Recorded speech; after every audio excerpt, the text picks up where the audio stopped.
Civil war about to erupt in 261 sanctuary cities after Trump just dropped a weekend bomb on them. If you've ever spent any time around kids, you know that human nature, in its pure, unadulterated form, pretty much does whatever it wants until pain stops it. Meaning a kid might keep grabbing for a hot pan no matter how many times you tell him no, but unless you enforce your words or he gets burned, that kid will just keep going back. It's kind of the same with liberals. The stunned concept of consequences that has become so prevalent in the liberal, Democrat, and Green parties in the United States today means that they're totally disconnected from the results of their choices. If they're not willing to back down when the federal government tells them not to touch the hot stove, they're going to have to suffer some consequences. There are a lot of examples of this sad chain of events, but I'm talking today specifically about sanctuary cities. The government could wait until they pull a pot off and burn themselves head to toe, or they could add pressure and make them comply with the rules that will keep them safe. The Trump White House has made the executive decision that an ounce of prevention is worth a pound of cure, and they're trying to fix this problem before the cities are completely lost.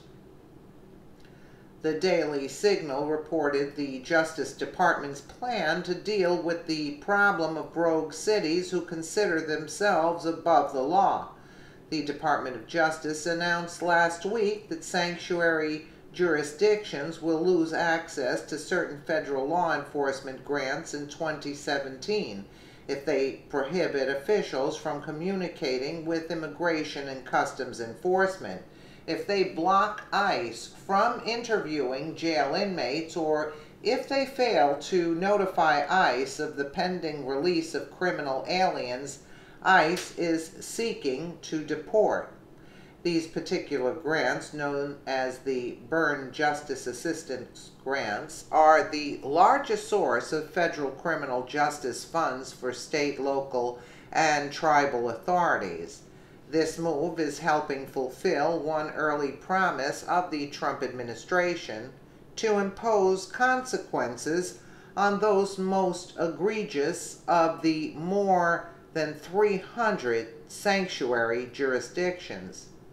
Under the new rules announced by Attorney General Jeff Sessions, these four top grant getters, New York City, Cook County, Illinois, Los Angeles, and Philadelphia, are likely to be disqualified from these grants in the future if they maintain their current policies towards ICE. These cities received more than $10 million in grants in 2016. See the table below for a list of sanctuary jurisdictions that received Burn JAG grants in 2016. Sanctuary jurisdictions received $32.7 million in 2016.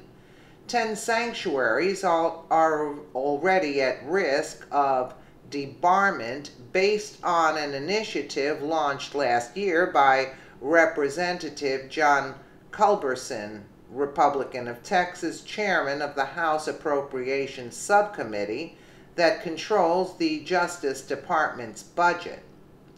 Basically, the only thing that's more important to these folks than their love of breaking the law and letting the illegals feel nice and comfy in their money, the cities in question get a certain amount of federal funding for various projects, and the Justice Department thinks they can starve them into compliance. Last year, the department notified 10 of the worst sanctuaries that their Justice Department law enforcement grants could be pulled if they did not come into compliance with the federal law prohibiting sanctuary policies.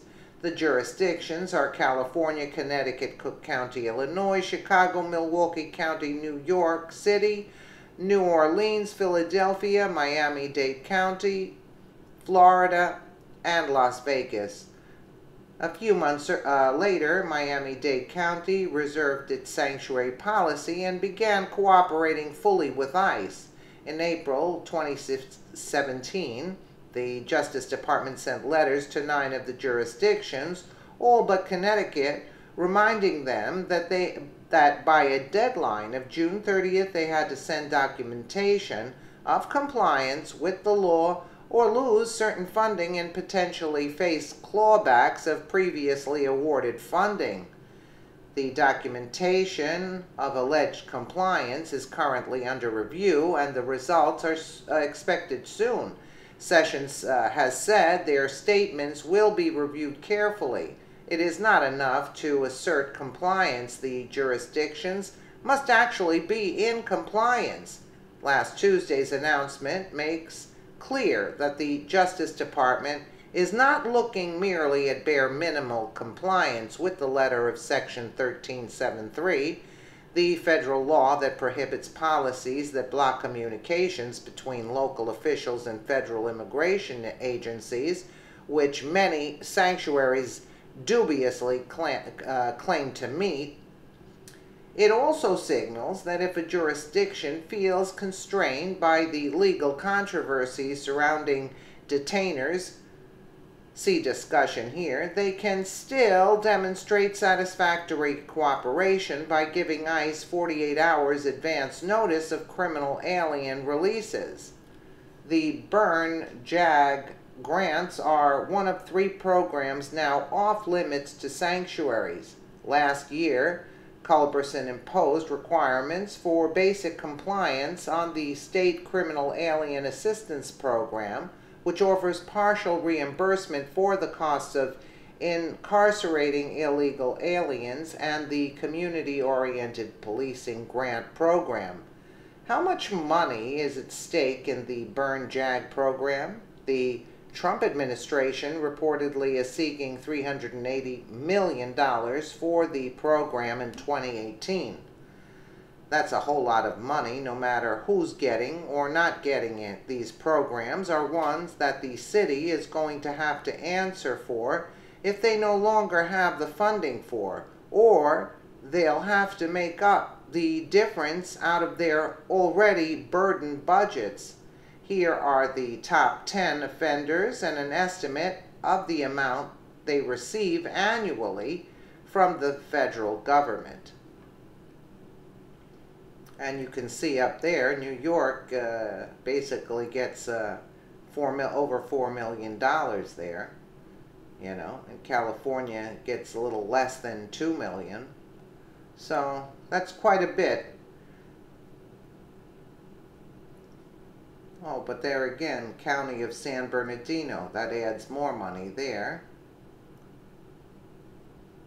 Well, they have to comply with the law, and the sanctuary cities, I mean, they comply with with ICE or just forget about it. They cannot get funding for this, the criminals, and how much it costs to have the criminals running loose also.